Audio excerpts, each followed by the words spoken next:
আসসালামু আলাইকুম। আপনারা সবাই কেমন আছেন? জি, আমি খুব ভালো আছি। হ্যাঁ, না এ পর্যন্তই। আচ্ছা, আমি দোয়া করি আপনারা আল্লাহর দোহায় সবাই ভালো থাকেন। এদিকে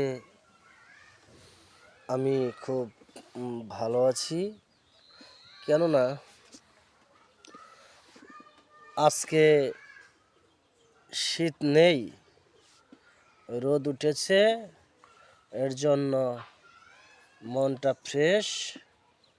এর জন্য একটু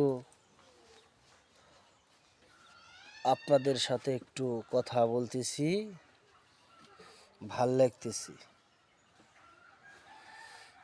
আশা করি এখন কিছুদিন শীত কম থাকবে, রোদ বৃদ্ধি হবে। বেশি রোদ থাকলেও ভালো লাগে না, রোদ কম থাকলেও ভালো লাগে না। এই জন্য মাঝামাঝি থাকুক, আমরা সবাই দোয়া করি। আসসালামু আলাইকুম।